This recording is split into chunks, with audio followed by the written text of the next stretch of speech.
The Emperor of Mankind is, per Warhammer 40,000 lore, approximately 38,000 years old by the era of the Horus Heresy. His psychic presence projects across interstellar distances. He personally designed and gestated 20 demigod warriors called Primarchs. He constructed the Astronomican, a psychic beacon that guides humanity's warships through the warp, a dimension of raw psychic energy populated by extradimensional predators. And the Astronomican's operational cost is roughly 1,000 psychically gifted children, burned out and dead every single day. Critically thinking, rational, man of science. That isn't commentary. Those are the lore-confirmed operating costs of the Emperor's flagship infrastructure project. 1,000 sacrificed psychers per day, maintained by the man who banned religion across his entire civilization on the grounds that it was irrational and harmful to humanity. The full accounting on that hypocrisy exists elsewhere. Other analyses have run those numbers. That isn't what this is. This is about what those analyses missed. In 2009, McNeill wrote The Last Church as part of the Horus Heresy anthology published by Black Library. In that story, the Emperor of Mankind finally sits down with a single human being and argues his secular case out loud, in full, in person, through an extended philosophical debate. He argues against religion, against one old man conducting near-empty midnight services in the last remaining church on all of Terra.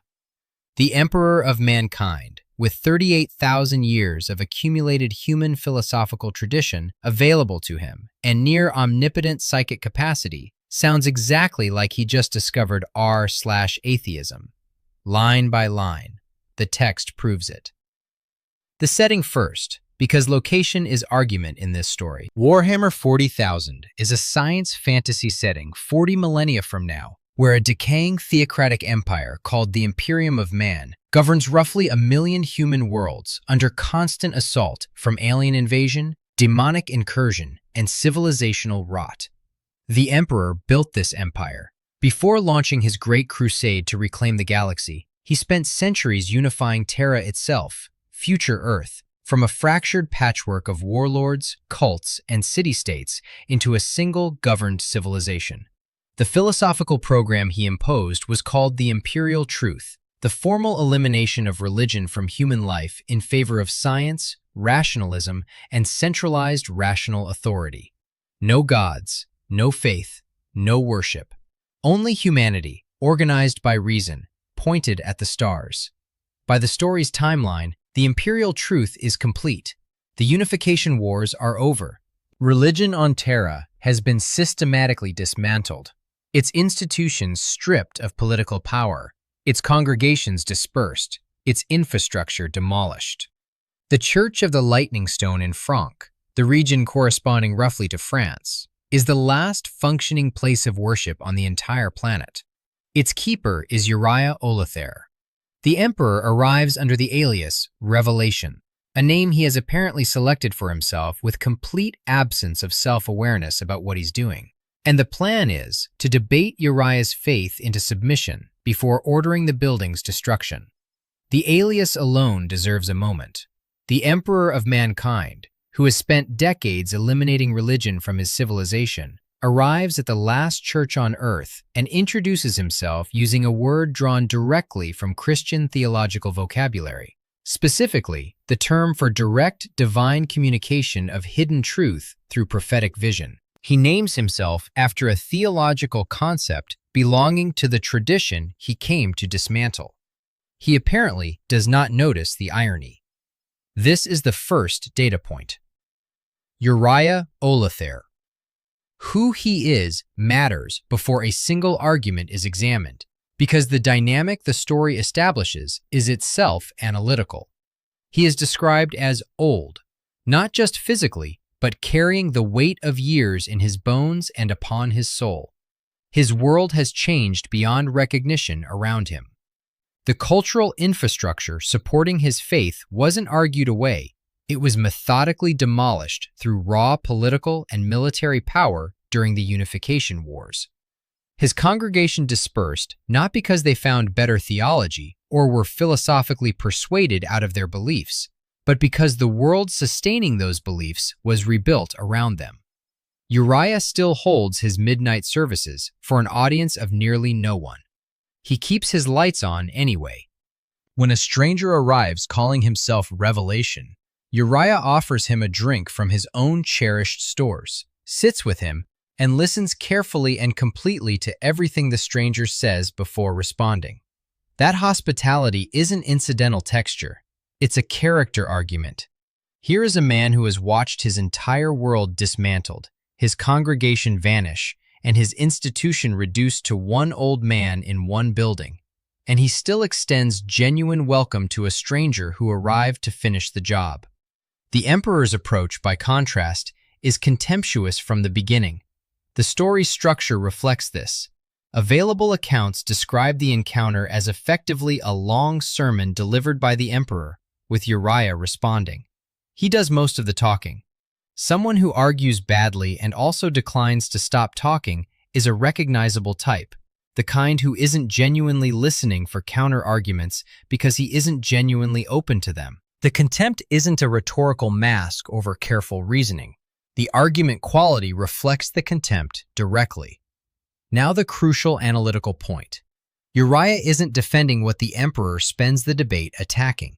His final statement in the debate is confirmed directly from the text. You will tell me you aren't a god, and I will believe you, but you will still be wrong. Read the architecture carefully. The first clause, you will tell me you aren't a god, and I will believe you, is a complete concession of the metaphysical ground. Uriah isn't arguing that the emperor is secretly divine. He accepts the emperor's secular self-description at face value and surrenders that entire territory without flinching. He isn't defending God's literal existence. He isn't making empirical claims for supernatural intervention in human history. The second clause, but you will still be wrong, is the entire debate. Wrong not about his metaphysics, but about the prediction. The prediction that eliminating religion from human civilization will produce a secular, rational civilization. That human beings will stop requiring the things religion provides once the institution providing them is dismantled. Uriah's actual position is a sociological prediction about persistent human psychology. People have needs for meaning structure, for frameworks that organize their experience of suffering and mortality, for identity anchored in something larger than individual survival. Religious belief has served those needs historically. Remove the institution without addressing the underlying needs, and the needs don't vanish. They redirect toward whatever power fills the available space. If that power happens to be a near omnipotent being who just ended centuries of warfare and unified humanity under his personal authority, the redirection isn't mysterious. He says this explicitly, to the emperor's face, as a direct prediction. During the debate itself, before the church burns, the imperial cult emerged within roughly 200 years of the imperial truth's implementation. The ecclesiarchy, the formal religious bureaucracy worshipping the god emperor, with its cardinals and its confessors and its ministorums spanning the galaxy, grew inside the secular civilization the emperor constructed. The civilization built on the formal elimination of religion produced one of history's most comprehensive theocracies, centered on the man who eliminated the religion. Uriah predicted the mechanism, stated it during the conversation, and the subsequent millennia confirmed the scoreline. He won the argument before the emperor finished making it. What followed was just evidence accumulation. Exhibit A, the burden of proof gambit. The first documented argument the emperor deploys is the epistemological challenge. There is no empirical evidence for your God. You can't prove religion is true. Your belief is epistemically unjustified. Show me the evidence. You have none. Anyone who has spent time in online atheism debates over the past 20 years recognizes this immediately. It's the foundational opening move, the gambit that positions the speaker as the rational party while framing the religious believer as someone who has simply failed to do their epistemological homework. It feels like a precision instrument. Evidentialism, the philosophical position that belief should be calibrated to evidence, is a legitimate and serious stance with serious academic defenders. W.K. Clifford argued in 1877 that it is morally wrong to hold any belief on insufficient evidence. That is a genuine philosophical claim. The evidentialist challenge to religious belief is a real challenge that academic theology has devoted considerable energy to answering. Reformed epistemologists, in particular, have spent decades developing responses. Alvin Plantinga's argument that religious belief can function as a properly basic belief, one that doesn't derive its rationality from other beliefs but grounds them, the way belief in other minds or the external world does, is a direct philosophical response to evidentialism that requires engagement, not dismissal. Whether you accept Plantinga's response or not, it demonstrates that the burden of proof gambit isn't a conversation ender. It requires substantially more philosophical development before it constitutes a decisive case. The emperor states it and proceeds as though it settles matters. But the deeper problem isn't that the argument is underdeveloped. The problem is what it targets. The burden of proof challenge demolishes a specific version of religious belief, naive empirical literalism, where God is an entity whose existence should be provable through the same methods we'd verify any other factual claim about the physical world. Against that version, the challenge lands cleanly. It requires that version to be what you're actually arguing against. Uriah isn't defending that version. His final statement explicitly concedes the metaphysical premises entirely. He isn't asking the emperor to accept God as an empirically verifiable fact. He is making a sociological prediction about human psychology that is compatible with a world where God doesn't exist in any literal sense whatsoever. The burden of proof challenge, aimed at empirical literalist theology, sails past Uriah's actual position without making contact. This is a specific failure type in argumentation, selecting the most vulnerable version of an opposing position, dismantling it, and proceeding as though the debate is resolved, while your actual opponent stands at a different, more defensible position that your attack never reached. You appear to have demolished something. You have demonstrated nothing against the argument you're actually facing. What does a genuine philosophical challenge to religious epistemology look like? David Hume, working in the 18th century, built his argument against miraculous testimony not from a simple demand for evidence, but from a probabilistic analysis of the specific evidential structure of supernatural claims. His argument examines what type of evidence is being offered for miracles, what the prior probability of any genuine exception to natural law is, what testimonial reliability can realistically support when the claim involves extraordinary events, and how those factors interact. Hume doesn't dismiss religious experience. He analyzes what kind of evidence it constitutes and what it can reasonably support within a rigorous probabilistic framework. Defenders have to engage specific premises. They can't dismiss the argument with a single countermove. It shows its work. Show me your evidence ends conversation. Hume constructs a case. The emperor had 38,000 years of accumulated human philosophy available to him before this conversation, and brought the version that ends conversation. Exhibit B, the historical atrocities case. The second documented argument is the institutional harm record. Religion has caused crusades, inquisitions, religious wars, the persecution of dissenters, political oppression, mass violence. The empirical track record of organized religion as a sociological institution is damning. Therefore, religion must be eliminated. Available accounts of the debate indicate the emperor returns to this argument multiple times rather than advancing past it, which is itself a tell. When a debater keeps returning to the same point instead of building on it, the point isn't landing as decisively as expected. The historical observation is accurate. Religious institutions have caused documented, significant harm across human history. Nobody reasonable contests the factual record. The question is what it establishes philosophically, and here the conflation becomes visible. Using the moral record of religious institutions as evidence against either the truth of metaphysical theism or the functional necessity of religion conflates three distinct questions that require separate philosophical treatment. Whether religious organizations have historically caused harm is a question about institutional sociology. Whether God exists is a question about metaphysics. Whether religious structures serve persistent human psychological needs is a question about human nature. Answering the first question does not automatically resolve either of the others. They require separate argument. Uriah's position lives in the third category. He isn't defending the institutional track record of any historical religion. He is making a claim about the persistence of the psychological needs those institutions have served, however imperfectly, however sometimes catastrophically. If his core argument is humans have needs that religious structures have historically addressed, and eliminating the structure doesn't eliminate the need, then documenting religious atrocities does not invalidate his argument. The atrocities might even strengthen it.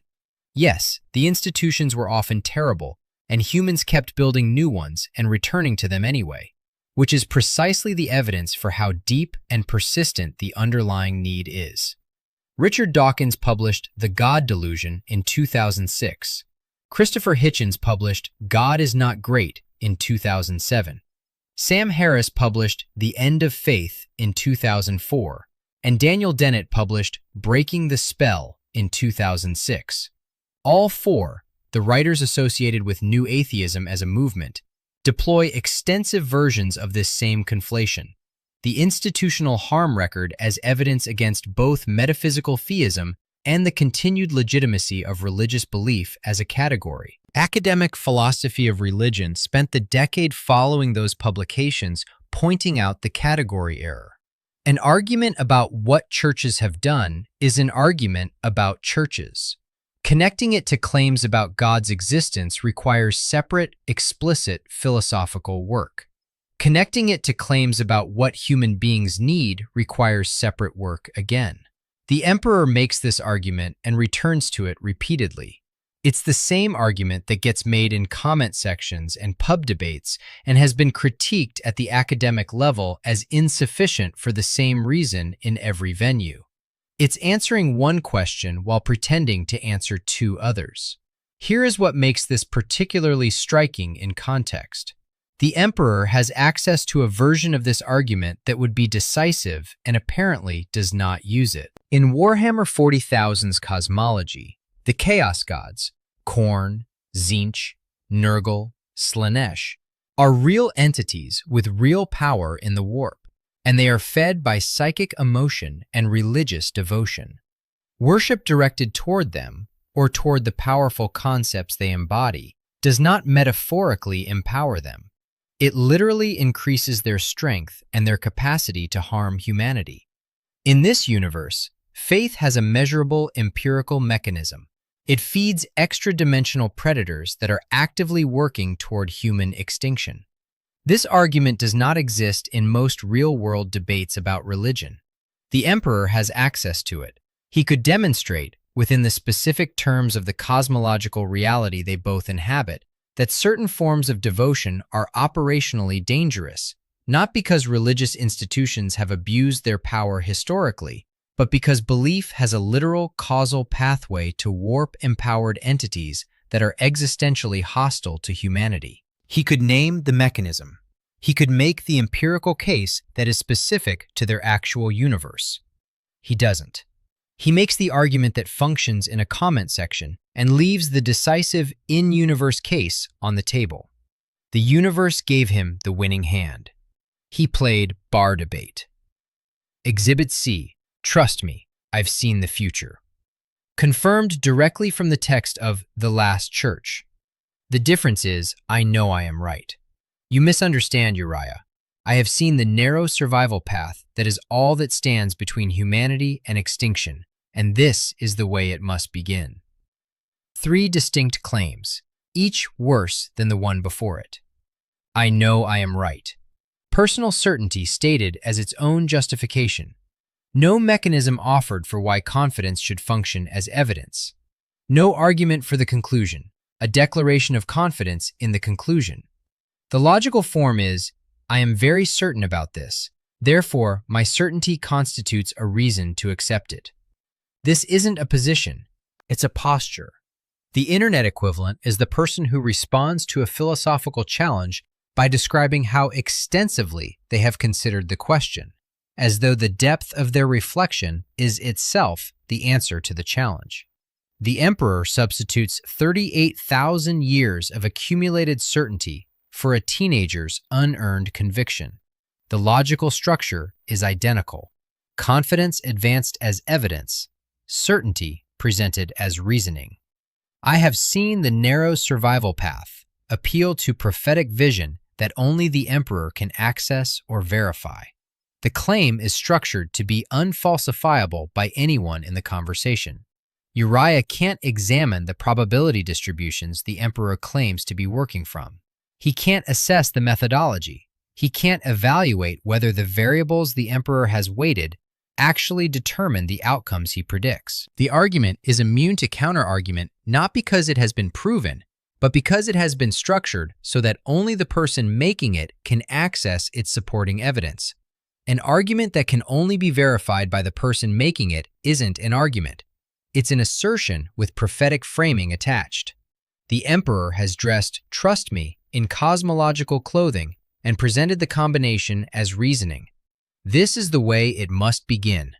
Consequentialist claim with zero causal mechanism offered. Why specifically does eliminating this church constitute a necessary first step on the survival path? What is the causal chain between burning this specific building in this specific region of Terra and humanity surviving extinction-level threats? The statement asserts the necessity without constructing the case for why this particular intervention is required, rather than any of the thousands of other variables contributing to civilizational vulnerability. It's the form of a consequentialist argument without the content. The whole structure, I am certain, that certainty rests on data you can't verify, and my conclusion follows from that. This is authority asserted without establishing why that authority should be accepted on this specific question. It's also, in this specific case, empirically wrong about what it was confident of. The prediction the emperor was so certain about, that eliminating religion would produce a secular, rational civilization, failed. Uriah's counter-prediction, that humans would deify whatever power filled the void, and that this specifically meant the emperor himself, was accurate. The imperial cult grew from the civilization built on the imperial truth. The emperor's certainty didn't survive contact with the outcome it was certain about. Uriah's prediction did. Exhibit D, the borrowed slogan. Also confirmed from the text, humanity won't be free until the last stone of the last church falls on the head of the last priest. It lands with rhetorical force. It's also not an argument. It's the announcement of an ideological position delivered with maximum dramatic weight as a substitute for reasoning toward a conclusion. Performing a conclusion and constructing a philosophical case for it are different activities. This is performance. The formulation has a notable ancestor, a phrase widely attributed to the 18th century French philosopher Denis Diderot, editor of the Encyclopédie and one of the architects of the French Enlightenment, runs roughly, "Men will never be free until the last king is strangled with the entrails of the last priest." Diderot's version was aimed at pre-revolutionary France, where the Catholic Church and the French monarchy were structurally interlocked as co-institutions of social control. Land, taxation, legal authority, political legitimacy, education, and social welfare all ran through both institutions simultaneously. The violence of the image matched the institutional reality it was attacking. Whatever one thinks of it as rhetoric, it was aimed at actual concentrated institutional power operating in Diderot's specific historical context. The emperor removes the king, softens the image, and delivers the result to an old man conducting near-empty midnight services in a world where religious institutions have been stripped of every scrap of political authority for the entire duration of an ongoing military campaign. Uriah has no army, no land, no political leverage, no congregation large enough to constitute a meaningful social force of any kind. The rhetorical tool was purpose-built to attack the institutional fusion of church and state. The institutional fusion was dismantled before this conversation started. He is pointing a precision weapon at a target it was never designed for. He is deploying heavy anti-clerical rhetoric at a man whose church can't stay lit for a congregation, against a position that has already been stripped of every institutional support the rhetoric was designed to challenge. More precisely, he is performing the conclusion of an Enlightenment political movement rather than constructing a philosophical argument for it. Performing an ideological position and arguing for it aren't the same activity. The emperor does only one. The arithmetic of it's the most damning thing. He is approximately 38,000 years old at the time of this conversation. He has had longer than all of recorded human history to develop his own original philosophical vocabulary for his position on religion. Arguments built from first principles, specific to his own direct experience of civilizational development across tens of thousands of years. What he produces as his most quotable line in this debate is a rhetorical reformulation of something written by a man who lived roughly 2.5 centuries before this story was published. He had 38,000 years to produce original philosophy. He borrowed from the Enlightenment instead. Those 4 exhibits constitute the emperor's documented case against religion in the last church. The epistemological gambit that targets a position Uriah isn't defending, the institutional harm conflation that misses the functional question Uriah is actually raising, the appeal to his own unverifiable prophetic certainty, the borrowed slogan deployed as punctuation for an ideology rather than a reasoned conclusion. Against these, it's worth establishing what a rigorous philosophical challenge to religion actually produces, not to adjudicate real-world religion debates, but to establish the standard against which the emperor's performance measures itself. J.L. Mackey's logical problem of evil, developed in his 1955 paper, Evil and Omnipotence, argues that the classical theists' commitments, an omnipotent God, an omniscient God, a perfectly good God, and the existence of gratuitous evil in the world, are logically incompatible, not merely in tension, formally contradictory, in the same way that asserting a square circle is formally contradictory. If any one of those premises is true, at least one other must be false. Mackey doesn't dismiss religion. He engages it from inside its own internal framework, using its own accepted premises to expose a contradiction. Theologians spent decades developing responses: the free will defense, soul-making theodicy, the distinction between broadly and narrowly logical possibility, because the argument required genuine philosophical engagement. It couldn't be answered with a rhetorical countermove. Every response had to engage specific premises and demonstrate why the contradiction doesn't hold. William Rowe's evidential problem of evil, formulated most clearly in his 1979 paper, The Problem of Evil and Some Varieties of Atheism, takes the probabilistic route. Even granting that strict logical incompatibility can't be demonstrated, even accepting that God might have reasons for permitting suffering that human beings can't access, Rowe argues that the sheer quantity and apparent gratuitousness of natural suffering makes a universe without a perfectly good creator far more probable than one with one. He distinguishes carefully between what is logically possible and what the evidence supports. He shows his probabilistic work explicitly. The argument requires engagement with its specific probabilistic premises rather than a single rhetorical countermove. Both arguments force genuine philosophical response. Both engage the internal logic or the evidentiary structure of what they challenge. Both are constructed rather than performed. The emperor produced none of this. Against an opponent whose final statement was more precisely stated and empirically accurate than any single argument the emperor offered in the entire debate. There is one more beat the emperor's own doctrine accidentally produces. The imperial truth, as a philosophical program, rests on a foundational claim. Humanity's survival requires unified, rational purpose, directed by a single, coherent will, undistracted by competing meaning structures like religion. The entire logic of the emperor's project is that decentralized, self-organizing human systems, fragmented by competing loyalties, tribal identities, and religious allegiances, are what produced humanity's catastrophic situation, and that a single, unified direction constitutes the path forward.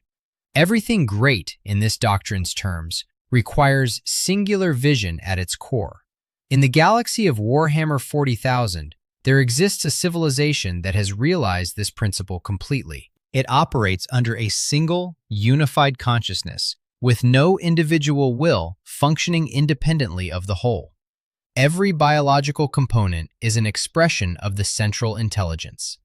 Every action is coordinated across fleets spanning multiple star systems simultaneously. Every resource is directed toward the collective goal with absolute efficiency. No competing meaning structures, no internal dissent, no deviation from the central will under any circumstances. The singular vision is realized completely and without exception.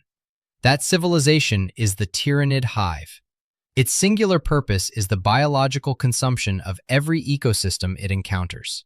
The Tyrannid hive mind projects what the lore calls the shadow in the warp, a psychic suppression field of such magnitude that it smothers communication, warp navigation, and psychic contact across entire star sectors before the fleet even arrives at its destination.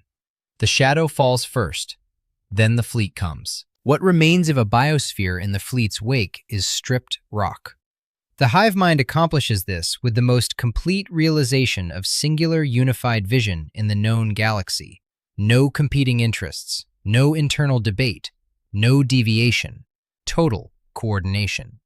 The Emperor's foundational argument for why humanity needs centralized, unified purpose, taken to its logical endpoint, produces the most flattering possible description of the most comprehensive biological threat to human existence in the setting. His doctrine of singular vision, if you follow it to its conclusion, is the best advertisement for the hive mind that anyone in the setting has ever written. He didn't intend this. The logic produced it anyway. The trial is concluded. The exhibits are in the record. A being with 38,000 years of available human philosophical tradition, near omnipotent psychic capacity, and prophetic access to humanity's probability distributions, arrived at the last functioning church on his planet, debated its elderly keeper, and produced an epistemological gambit aimed at the wrong target, an institutional harm conflation that academic philosophy of religion has been criticizing in its new atheist versions since at least 2006, an appeal to his own unverifiable certainty that was subsequently falsified by the outcome it was certain about, and a rhetorical flourish borrowed from 18th century France, against an opponent who conceded the metaphysical ground, made a specific and falsifiable sociological prediction, and was confirmed accurate within 200 years of the conversation. Uriah's position required less. He didn't have access to 38,000 years of philosophy. He didn't have prophetic vision. He had a single, precisely stated argument. Remove the institution that serves human psychological needs, and those needs will redirect toward whatever power is available. State the prediction. Let the history run. He was right. The final question is the most interesting one, and it's the one the argument-by-argument breakdown earns the right to ask. Was it intentional? The Emperor arrived under an alias and had already decided to burn the building before he walked through the door. The outcome was predetermined. Uriah was never going to change the Emperor's plans, and the Emperor knew this before the conversation started. One reading of the bad arguments is that they reflect deliberate contempt expressed through argument quality. He didn't need good ones because he was never here to be persuaded or to genuinely engage. He was here to complete a formality before exercising power he'd already committed to using. The philosophical equivalent of not bothering to aim because you're going to shoot regardless. That reading has a dark coherence. A being who decides the outcome before the debate begins, and whose argument quality reflects that decision, is at least consistent. He wasn't debating. He was waiting for the conversation to finish so he could give the order. But the second reading is more troubling, and it's at least as well supported by the broader lore. The Emperor's character across the Horus Heresy isn't primarily that of a being who deploys calculated contempt while concealing genuine philosophical capability he chose not to show. What the lore documents consistently is something more specific: the functional arrogance of a being who has been the most powerful and most intelligent entity in every room he has ever entered for so long that he has ceased to genuinely consider the possibility of being wrong. His documented miscalculations across the Horus Heresy aren't characterized as deliberate gambits that failed. They are characterized as genuine failures to account for outcomes that someone less certain of their own models might have built contingencies for. He expected rationalism to function like physics. Apply it correctly, get the correct result. Humans aren't physics problems. Uriah told him so explicitly during this exact conversation. The emperor's own prediction about what his secular civilization would produce was falsified by the civilization's actual development. Uriah's prediction about what would replace it was confirmed within 2 centuries. If the emperor was arguing in deliberate bad faith, performing contempt for a man he had already decided to destroy, then the most ancient and powerful being in human history didn't respect a single old priest enough to argue honestly with someone who turned out to be empirically correct. If the emperor was arguing sincerely, if the burden of proof gambit and the borrowed Enlightenment slogan and the appeal to his own certainty genuinely represented his best philosophical case, then 38,000 years of accumulated wisdom and near omnipotent cognitive capacity couldn't produce a more rigorous argument against religion than a well-worn comment section move. Either answer is damning in its own way. Both are supported by the text. There is no reading of the last church in which the emperor's debate performance looks like what a 38,000-year-old near-omnipotent philosopher king should produce. Uriah Olathere didn't win with power. He had none left. He didn't win with institutional resources. Those had been stripped from him before the conversation started. He didn't win with a god who showed up to back his position. His final statement conceded the metaphysical ground and won anyway, on the strength of a more precisely stated argument and a more accurate prediction about what human beings actually do. 38,000 years old, an empty church, an old man with a cherished drink he offered to the stranger who came to end him. The debate wasn't close. If you want more lore analysis like this, subscribe. There's more where this came from.